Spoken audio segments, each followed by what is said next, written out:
नमस्कार, मैं रविश कुमार। कायदे से अच्छा ये होता कि अफसरशाही और राजनीतिक नेतृत्व के सवाल पर संस्थागत रूप से बहस हो भी चुकी है, लेकिन अक्सर इन सवालों को तमाम कमेटियों के नाम से दरी के नीचे सरका दिया जाता है।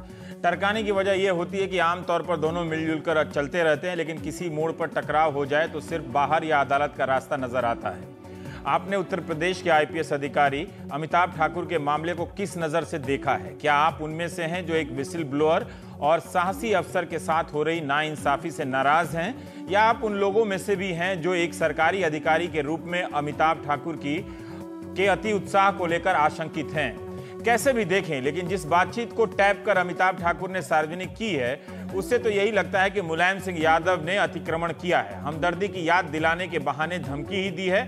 सुधर जाने की नसीहत के कुछ घंटे के बाद बलात्कार के मामले दर्ज कराना और निलंबित करना बताता है कि अमिताभ ठाकुर को क्या संकेत दिया जा रहा था। बातचीत का लहजा जरूर नरम है, मगर बात सख्त है। इस बातचीत में मुलायम सिंह यादव किसी जसराना प्रसंग की याद दिला रहे हैं कि वैसी हालत हो जाएगी। दरअसल 2006 में जसराना में अमिताभ ठाकुर पर समाजवादी पार्टी के विधायक रामवीर सिंह यादव और उनके समर्थकों ने हमला किया था। बाद में आरोपी रामवीर और अन्य लोगों को बरी कर दिया गया क्योंकि गवाह पलट गए। इसी बातचीत में मुलायम यह भी कह रहे हैं कि आपसे हमदर्दी रही है, मैं पटना गया, घर वालों ने कहा कि मेरा लड़का है, देखते रहना। मुख्यमंत्री अखिलेश यादव ने कहा कि नेताजी हमें भी डांट देते हैं, फर्क यह है कि वे उनकी पार्टी के नेता हैं और पिता भी, लेकिन वे अधिकारियों के क्या हैं? मुलायम सिंह यादव की क्यों हमदर्दी थी और वे पटना अमिताभ के घर क्यों गए? अगर इतनी हमदर्दी थी तो अमिताभ ठाकुर मुलायम सिंह यादव के मुख्यमंत्री रहते हुए ही 2 बार क्यों सस्पेंड हुए? बातचीत रिकॉर्ड करना और सार्वजनिक करना विवादास्पद हो सकता है, लेकिन पब्लिक नहीं होता तो पता कैसे चलता कि हमारे राजनेता अफसरों से बात कैसे करते हैं? जरूर अमिताभ ठाकुर मुलायम सिंह यादव के खिलाफ थाने में तहरीर लिखाने पहुंच गए, जिस पर पुलिस सुधार पर बात करने वाले यूपी के पूर्व डीजीपी प्रकाश सिंह कहते हैं कि अमिताभ ठाकुर को यह नहीं करना चाहिए था। अमिताभ ठाकुर एक जुनूनी अधिकारी हैं। अमिताभ और उनकी पत्नी ने 500 से ज्यादा आरटीआई एप्लीकेशन किए हैं। उनकी पत्नी नूतन ठाकुर स्वतंत्र हैसियत से बिल्कुल ये काम कर सकती हैं, लेकिन अमिताभ की सक्रियता एक नई और रोचक परंपरा कायम करती ही है। आखिर 250 जनहित याचिकाएं दायर करने वाले इस युगल से प्रेरणा लेकर प्रधानमंत्री मोदी या किसी अन्य राज्य के मुख्यमंत्री अपने अफसरों को ऐसा करने के लिए प्रोत्साहित करें, या अफसर अमिताभ से स्वतः प्रेरणा लेते हुए जनहित याचिकाएं दायर करने लग जाएं? वैसे गुजरात में आईपीएस से कुलदीप शर्मा का मामला याद होगा। सरकार से उनकी लड़ाई चली तो उनके खिलाफ 20 साल पहले बंद हो चुके मामले को खोल दिया गया।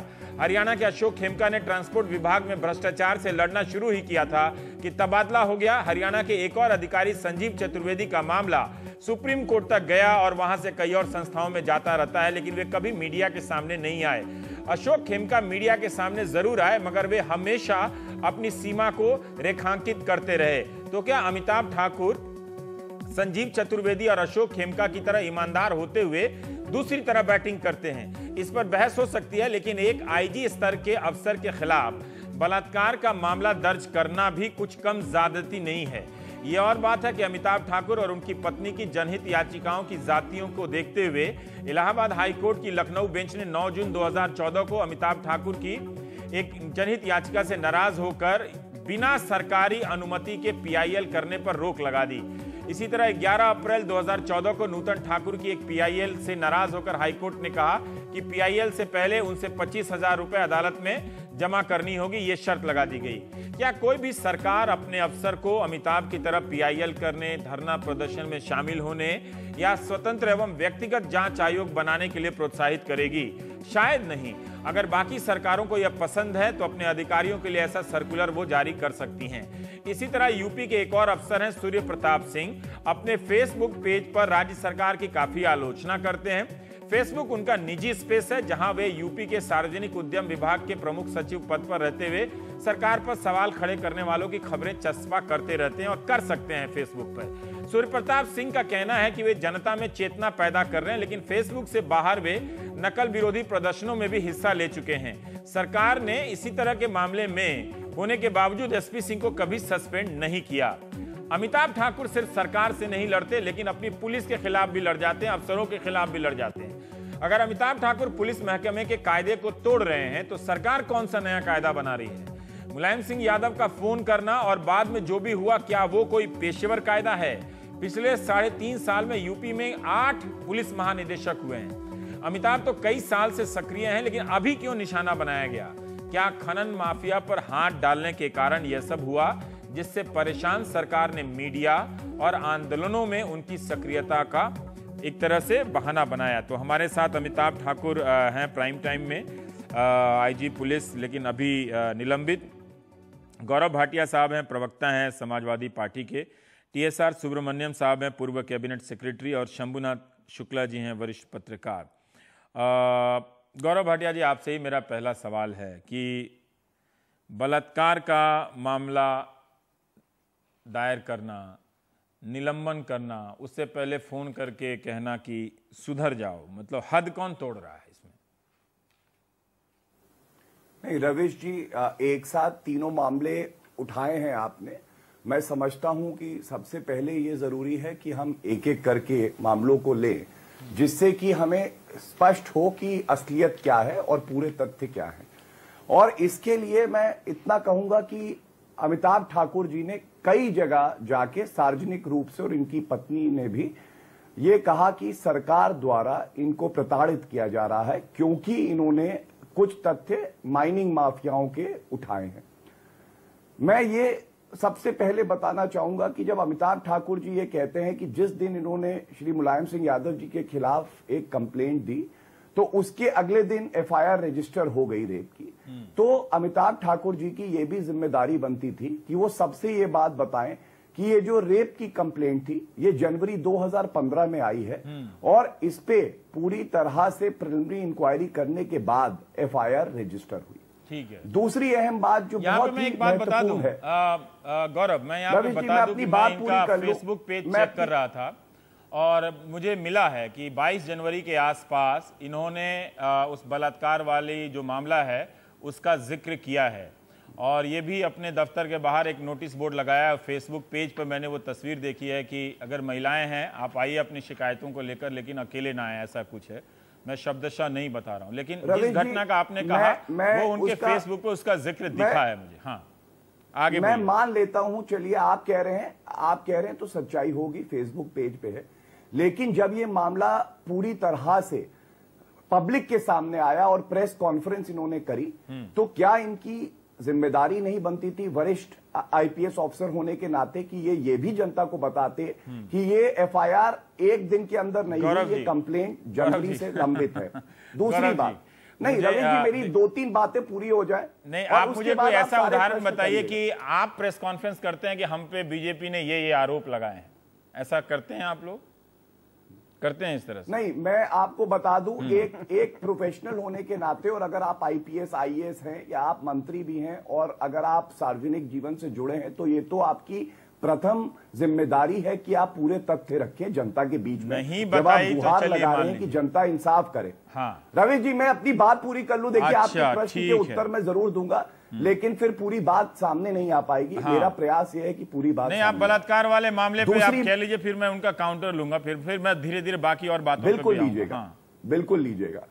दूसरी बात बहुत अहम यह है रवि जी कि इन्होंने जो इनके खिलाफ कंप्लेनेंट थी, जो युवती जिसने कहा कि उसका बलात्कार हुआ है, इनकी पत्नी ने जो कंप्लेंट दी, उसी युवती को इन्होंने उसमें एक्यूज बनाया। ये 20 जून के आसपास एफआईआर हुई, और अगर हमारी सरकार बिल्कुल निष्पक्ष ना होती तो ये एफआईआर क्यों रजिस्टर करती? ये खुद दर्शाता है कि दोनों एफआईआर रजिस्टर्स हुई। तीसरी बात, इन्होंने एक कंप्लेंट दी, उसमें इन्होंने कहा इन्हें धमकाया गया है मुलायम सिंह यादव जी द्वारा, तो इनको पता होना चाहिए था, सुप्रीम कोर्ट का जजमेंट है, मैं आगे प्लेस भी करूंगा, कि इन्होंने ओरिजिनल ऑडियो क्लिप उसके साथ दिया ही नहीं। जब ओरिजिनल ऑडियो क्लिप भी इन्होंने नहीं दिया, वो मीडिया के पास पहुंच गया और इन्होंने पुलिस को देना उचित नहीं समझा, तो क्यों ये ऐसा कर रहे हैं कि पब्लिसिटी आप ले लीजिए ना इनसे, कौन सी बड़ी बात है? या आपके राज्य में बैठे हैं, आप ले लीजिए इनसे ऑडियो क्लिप। मुझे एक सवाल का जवाब दीजिए अमिताभ जी। रवि जी, ऐसे नहीं होता कि ले लीजिए। ये बलात्कार का केस एफआईआर तब क्यों दर्ज किया गया जब इन्होंने वो ऑडियो लीक की, है ना? उससे पहले आप ये छोड़ दीजिए कि अपने व्यक्तिगत जीवन में क्या हैं। ये उससे पहले नौकरी छोड़ के फुटबॉल खेलते थे या क्रिकेट खेलते थे, मेरा इससे कोई मतलब नहीं है ये क्या करते थे। नहीं, मेरा इससे लेकिन मतलब हमारा है इससे कि एक मतलब फोन है, जाता रवि है जी, कि अमिताभ आप सुधर जाइए, और फिर उसमें एक नहीं, बलात्कार उस का फोन में एफआईआर क्या दर्ज होता कहा है, ये जाता भी है, उसको आप सार्वजनिक करते हैं। बिना देखिए रवि जी, जब तक ये ओरिजिनल ऑडियो क्लिप नहीं देते हैं उस पे कोई भी एडमिशन करना उचित नहीं है। लेकिन अगर मान ले कि उसके जो तथ्य इन्होंने अपनी ट्रांसक्रिप्ट दी है, तो भी उसमें 2-3 चीजें आप खुद कह रहे थे कि जो लहजा था या जो बात करने का तरीका था वो धमकाने वाला नहीं था। और उसके अलावा इन्होंने कहा कि मेरी हमदर्दी है तुमसे, और पिछली बार हमने आपको बचाया ही था, नहीं। और सुधर जाओ, सुधर मैंने ये इसलिए कहा जाओ कि लहजा क्योंकि नरम अमिताभ था, ठाकुर लेकिन बात बहुत सख्त की गई थी। ये कही जसराना की याद बिल्कुल दिलाई गई भी सख्त थी और नहीं थी, सुधर रवि जाने जी। की बात कही गई थी। तो वो तरीका सुधर भी होता जाने है की बात कहने क्यों का। आती है? सुधर जाने की बात इसलिए आती है क्योंकि इन्होंने ऑल इंडिया कॉन्डक्ट रूल्स हैं जो, उसका कई बार वायलेशन किया है, और हाई कोर्ट इनके बारे में क्या कहता है नहीं, हम उस पर आते हैं बाद में। नहीं, करेंगे। गौरव भाटिया साहब, नहीं, हाँ। मैं उसका जिक्र कर चुका हूं, मैं शुरू में, मैं उस पे नहीं आना चाहता। बिल्कुल। अमिताभ ठाकुर साहब अभी तक जो इन्होंने कहा, चाहूंगा। एक सेकेंड, अमिताभ ठाकुर साहब अभी तक इन्होंने 2 बातें कही, हमारे दर्शकों को बताइए। एक बलात्कार के मामले का जो ये कह रहे हैं कि मैं नहीं समझ पाया कि इसका एफआईआर 2 दिन पहले करने से और पहले जो मामला आया था नहीं बताने से क्या ताल्लुक है, ये आप बताएं। और दूसरा, जो वॉइस सैंपल है, क्या आपने पुलिस को नहीं दी है? जो ओरिजिनल वॉइस सैंपल है, क्या जब पुलिस ने मांगी तो आपने मना किया? ये जो 2 बात गौरव भाटिया साहब ने कहा है, कहिए, उसकी जवाब दे दें आप पहले। दूसरे का उत्तर है मैं नहीं दे पाया हूं, लेकिन इसका कारण यह नहीं है कि मैं नहीं देना चाहता। मैं 2 दिन से दिल्ली में हूं, जैसे लखनऊ जाऊंगा मैं ये पहला काम, गौरव जी चूंकि कई जगह ये बात कह चुके हैं, उनके आदेश का मैं तुरंत पालन कर लूंगा। और आपने अच्छा कहा था, इच्छा होती जैसे अभी इच्छा हो रही है पुलिस। आप कहते चले। मैं केवल चाहता हूं कानून और विधिक प्रक्रिया से चले। हाँ। और सर, जो पहला मुद्दा है वो बलात्कार वाली जो बात है, इसकी कहानी थोड़ी लंबी है। सूक्ष्म में यह कहूंगा कि ये चूंकि उतना मैं कहूंगा तो मेरे पास ना समय ना आप सुन पाएंगे। लबाब यह है कि हमारे पास पर्याप्त साक्ष्य है ये कहने को कि ये फर्जी है, और ये सरकार के जो नुमाइंदा हैं वह भी इस बात को मान रहे थे, तभी ये एफआईआर नहीं दर्ज किया। 22 मई 2015 की उसी थाने की एक रिपोर्ट है, उसी थाने की, कि यह फर्जी एफआईआर है, इसमें कार्रवाई की जरूरत नहीं है। और उसके बाद जिस दिन मैंने श्री मुलायम सिंह जी वाला ये ऑडियो टेप, वो हिमाकत और गलती मैंने की, अगले दिन वह महिला जिसको कथित रूप से थाना भी भगा दे रहा था, दूर दे रहा था, वह सीधे डीजीपी साहब के पास पहुंच जाती है। डीजीपी साहब उनका स्वागत करते हैं और यह एफआईआर दर्ज हो जाता है। मैं समझता हूं कि सर्कमस्टांसेस भी कोई फैक्ट होते हैं। गौरव जी सुप्रीम कोर्ट के लॉयर हैं, तो इससे अधिक मैं इसमें कुछ और नहीं कहूंगा। आपने, मैं को दोहरा दूं, आपने ये कहा कि उस रेप के केस को थाने ने रिपोर्ट देकर पहले थाना कह चुका है अपनी रिपोर्ट में कि ये फर्जी है, बाद में फिर से इसे एफआईआर कराई गई इस मामले में, और आपने सार्वजनिक करके फोन वाले मामले में गलती की, ये आप मान रहे हैं या ऐसे चर्चा में कह रहे हैं, संदर्भों में कह रहे हैं? नहीं, गलती का यहाँ पर ये व्यंग्यार्थ मैं कह रहा हूँ, क्योंकि होता कभी कभी व्यंग्यार्थ जो है। नहीं, मैं समझ गया। हाँ, ठीक है, लेकिन ठीक है बाकी के लिए। हाँ, गौरव साहब अब ये जवाब दे रहे हैं कि जो रेप का केस है वो एक थाने में जब उसको फर्जी बता दिया गया है, आपकी पुलिस जो निष्पक्ष पुलिस है, आपकी सरकार जो एकदम पेशेवर तरीके से काम करती है, वो फिर से उसी मामले को खोल के उसमें बलात्कार के आरोप लगाती है। और कहानी भी ऐसे कि इनकी पत्नी ले गई उनको। मैं बताता हूं रवि जी, जिस रिपोर्ट की ये बात कर रहे हैं उस रिपोर्ट में ये कहीं नहीं लिखा है कि फर्जी है। उसमें ये लिखा है कि अभी कोई मुकदमा दर्ज नहीं हुआ, क्योंकि यही प्रश्न किया गया था। और ऐसा इसलिए था क्योंकि ये जो आरोप थे ये एक वरिष्ठ पुलिस अधिकारी के खिलाफ थे। आप मुझे बताइए, अगर जनवरी की कंप्लेंट पे तुरंत एफआईआर हो जाती और इन्होंने खनन माफियाओं के खिलाफ जो लोकायुक्ता में कंप्लेंट दी है वो 2014 की है, तो हर कोई कहता कि इनको इसलिए मुकदमे में फंसाया गया या तुरंत एफआईआर हुई क्योंकि सरकार इनके प्रति जो है वो द्वेषपूर्ण रवैया रखती है। आप सरकार का क्या लेना देना था? थाने में गए थे, थाने को एफआईआर करनी थी, थाने में कोई एफआईआर होती है वहां तक सरकार इन्वॉल्व होती है। नहीं, आप रवि जी मेरी बात पूरी हो जाने दीजिए, मैं आपको पूरा पहलू रख दूंगा तो आप खुद जान जाएंगे मैं क्या कह रहा हूं। तो क्योंकि एक वरिष्ठ पुलिस अधिकारी इन्वॉल्व था, इसलिए प्रिलिमिनरी इंक्वायरी करके उसके साक्ष्य ये देखा गया कि है कि नहीं एविडेंस। और बल्कि ऑनरेबल सुप्रीम कोर्ट भी ये कहता है कि जो मामले कॉग्निजेबल होते हैं, खासकर रेप जैसा संगीन अपराध है, वहां एफआईआर रजिस्टर होनी चाहिए। ये क्योंकि एक वरिष्ठ पुलिस अधिकारी का मामला था, इसलिए क्या हम लोगों ने माननीय सुप्रीम कोर्ट ने, गौरव भाटिया साहब, क्या माननीय सुप्रीम कोर्ट ने अपने आदेश में किसी वरिष्ठ अधिकारी को यह छूट दी है क्या कि उनके मामले में तुरंत एफआईआर नहीं होगा, जांच करके पहले तस्दीक कर ली जाएगी तब एफआईआर होगा? ऐसा कुछ बता रहे हैं 6 महीने बाद? नहीं रवेश जी, आपकी बात से मैं सहमत हूं के मामले में। और ये जो जजमेंट है ललिता कुमारी का, आप सही कह रहे हैं। अगर कोई सीरियस कॉग्निजेबल ऑफेंस है उसमें एफआईआर तुरंत होनी चाहिए। हाँ। लेकिन कम से कम ये बात, लेकिन फिर कहां से आ गया सर? बहुत सारे लोगों को तुरंत, लेकिन कहां से आ गई बात? लेकिन कहां से बात आ गई? मतलब आप कुछ दलील तो दीजिए ना कि आप एक, मैंने ठीक है कि आपको दलील दी, मैं ऐसी कोई दलील नहीं दे सकता जो सर्वोच्च न्यायालय के फैसले के अनुसार ना हो। इसलिए अवमानना की आप खुद ही कह रहे हैं कि सर्वोच्च न्यायालय ने कहा कि तुरंत एफआईआर होनी चाहिए ऐसे मामलों में, लेकिन सर्वोच्च न्यायालय ने यह कहा कि किसी अफसर के मामला आएगा तो बैठ के विचार करते रहिएगा, और मई जनवरी से लेकर आपका अगस्त आ जाए, जुलाई आ जाए, तब जाकर एफआईआर कीजिएगा। ये कहाँ है इसमें? नहीं रवेश जी, देखिए जो आपने बात उठाई है, ये मैं पहले भी चर्चा में कह चुका हूं कि तुरंत एफआईआर होनी चाहिए और उसी वक्त हो जानी चाहिए थी। लेकिन जो अमिताभ ठाकुर जी का कहना है कि द्वेषपूर्ण रवैया और उनको टारगेट किया जा रहा है, अगर टारगेट किए जा रहे होते तो 2014 में पहली इन्होंने कंप्लेंट दी इनकी वाइफ ने, तो उसी वक्त एफआईआर, जब कंप्लेंट आई तो एफआईआर रजिस्टर हो जाती। ठीक है टीएसआर साहब, आप सहमत हैं क्या? टीएसआर साहब,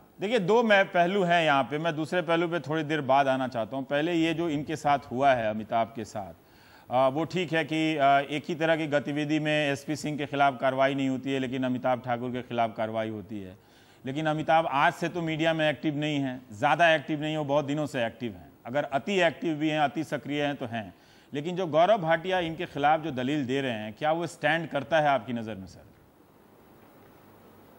मैं इसमें डिटेल में नहीं जानता नहीं हूँ, डिटेल जाना भी नहीं चाहूँगा, क्योंकि ये इंक्वायरी में है। जो भी इंक्वायरी से बाहर आए वो रिकॉर्ड में आएगा तो बाद में देख लेंगे।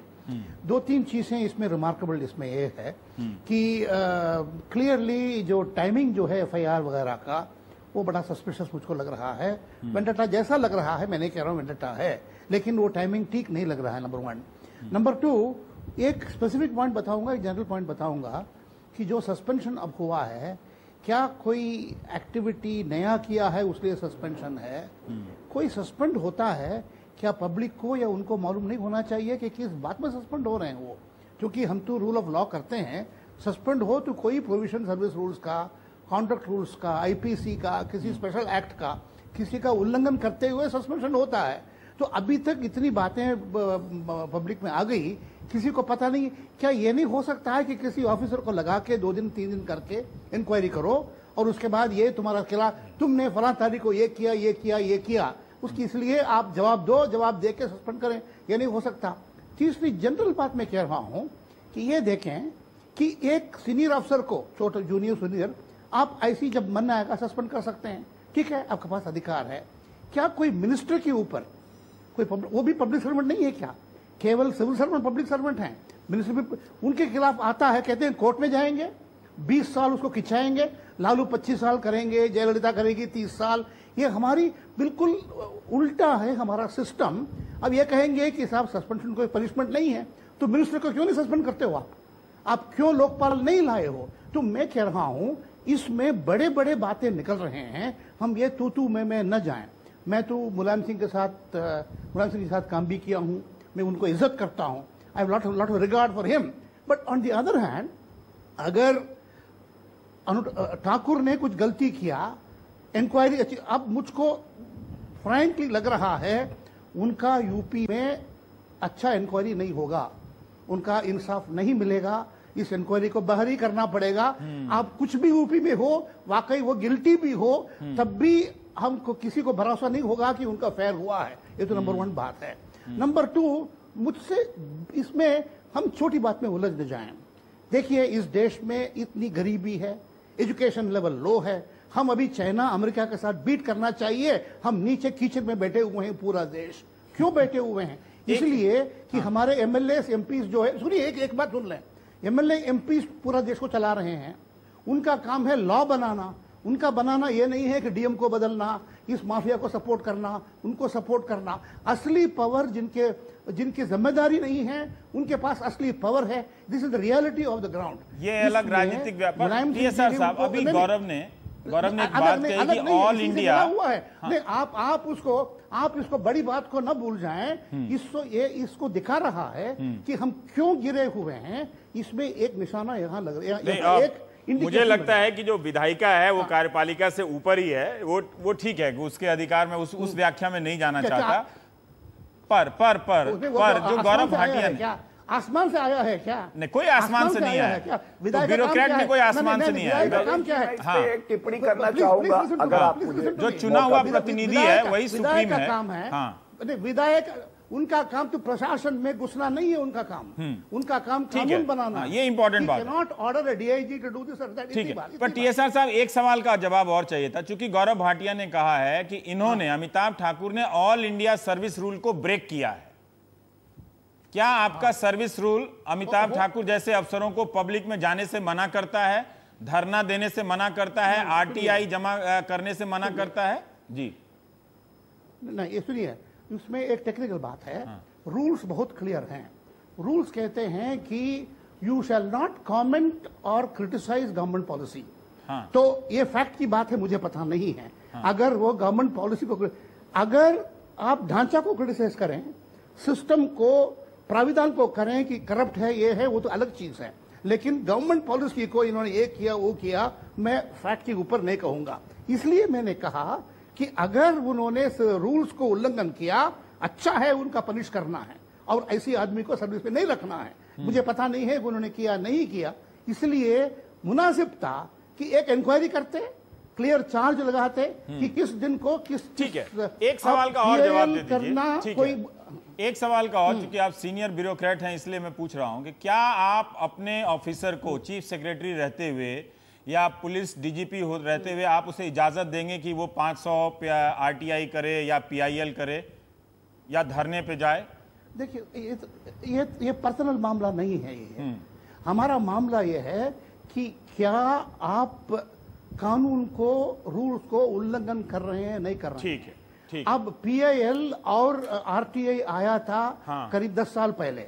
हमारी कॉन्ट्रैक्ट रूल्स बने हैं करीब 20, 25, 30 साल पहले। अगर उसमें सोच के परिवर्तन करना हो तो कीजिए, परिवर्तन कीजिए। लेकिन आज की तारीख में जो कानून है, केवल इतना देखना है कि होना चाहिए, नहीं होना चाहिए, ये कोई फिलॉसफी नहीं है। तो आज के कानून में क्या उल्लंघन किया वो देखना है।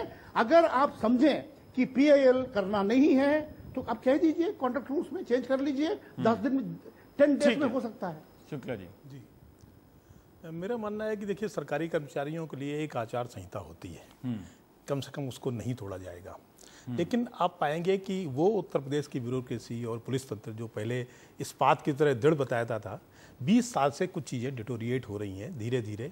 कुछ राजनेताओं की इन जैसे अफसर ये सब नई हरकत करेंगे तो पता कैसे चलेगा? बहुत सारी चीजें हैं, कुछ राजनेताओं की तरफ से भी, क्योंकि वो इन अफसरों से बहुत सारे गलत काम कराते हैं और ये उसका फायदा दूसरी तरीके से लेंगे। इसमें से कुछ अति सक्रिय लोग आ जाते हैं जो कुछ ऐसे काम कर देते हैं, जैसे बहुत सारी चीजें सरकारी पॉलिसी होती हैं, उन सरकारी पॉलिसी के खिलाफ, उसमें से कहीं ना कहीं बहुत ईगो आता है, आपका पर्सनल ईगो आ जाता है, आपकी जाति कभी ईगो बन जाती है तो कभी आपका मजहब ईगो बन जाता है। बहुत सारी चीजें यानी होने लगते हैं आदमी के अंदर, अपने अंदर। उन सब गतिविधियों को बहाना बना के क्या ये जायज है कि इनके खिलाफ रेप का केस दर्ज किया जाए? ये शुरू से जैसे टीएसआर साहब कह रहे थे, मैं शुरू से ये मानना सही है कि जो कुछ ये किया जा रहा है वो समय बहुत गलत है।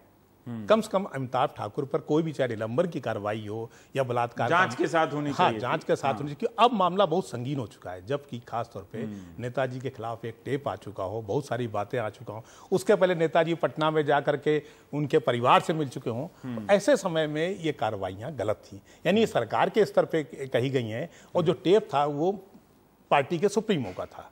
लेकिन उत्तर प्रदेश की ब्यूरोक्रेसी में भी कुछ चीजें लगातार अति सक्रिय लोग हुए हैं। आपने पहले संजीव चतुर्वेदी और अशोक खेमका का नाम लिया था। ये लोग अपने ही दायरे में थे, यानी उन्होंने अपने विभाग के बारे में बात की थी। यानी चाहे अशोक खेमका रहे हो जो जांच कर रहे थे, अपने विभाग की जांच कर रहे थे ना, या संजीव चतुर्वेदी ने जो किया वो अपनी एम्स की आंतरिक सुरक्षा को लेकर के, बाकी कोई मामला नहीं था। लेकिन जहां तक अमिताभ ठाकुर साहब का मामला, वो बहुत सारी बातों में कई 100 IPL उन्होंने PIL दाखिल की हुई है, यानी उनका इन्वॉल्वमेंट कई जगह है, वो एक जगह ही नहीं है। तो फिर सवाल ये पैदा होता है कि जब वो IG home guards civil defence हैं, उसमें वो क्या कर रहे हैं? आप अपनी चीजों को देखने के बजाय दूसरी बहुत सारी चीजों में टांग अड़ा रहे, जो सरकारी नीतियां भी हैं। यही सूर्य प्रताप शाही, मैं यहाँ एक उदाहरण दूंगा। लक्ष्मी शंकर शुक्ला एक PCS अफसर हुआ करते थे, उन्होंने मायावती के खिलाफ, जब मायावती 94-95 बात है, उस समय एक किताब लेकर आ गए नहीं, खैर 97 की जब वो मुख्यमंत्री थी, एक किताब लिखी जो अंबेडकर को हिट करती थी, कहीं ना कहीं बहुत सारी चीज़ों को हिट कर रही थी। उसमें हाई कोर्ट ने उनको लताड़ भी लगाई।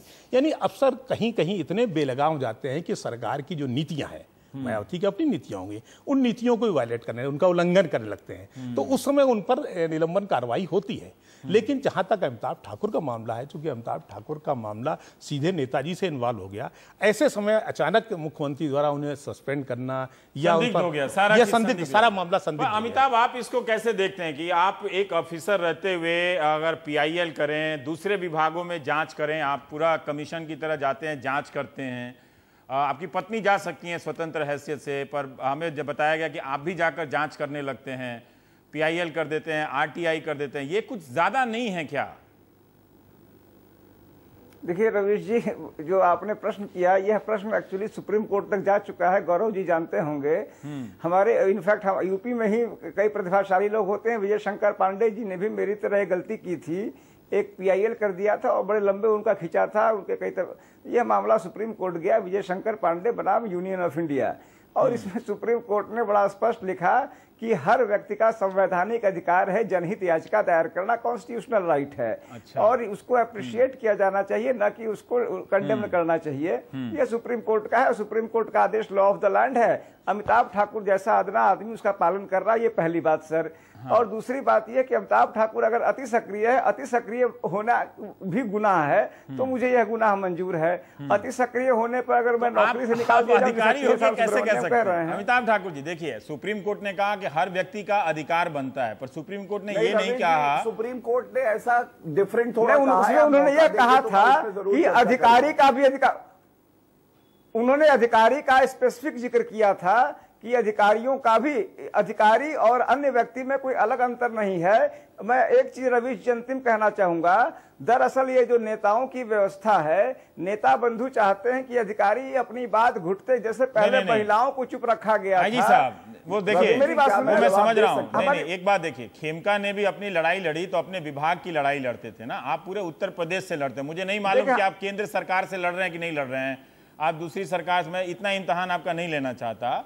लेकिन फिर आप मुझे ये बताइए ना कि ये आपका काम भी तो नहीं है ना कि आप जाकर, अब जो इलाहाबाद हाई कोर्ट ने क्या कहा था कि आप कुछ जरूरत से ज्यादा PIL कर देते हैं, आपकी PIL निरस्त हो गई है, 225 PIL होने के बाद 25,000 का फाइन लगाया गया।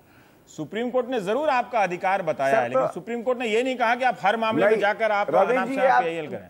ये सही नहीं है। सर्वोच्च न्यायालय ने हमारी बात, एक सेकंड अमिताभ जी, ये कुछ क्या कह रहे थे गौरव?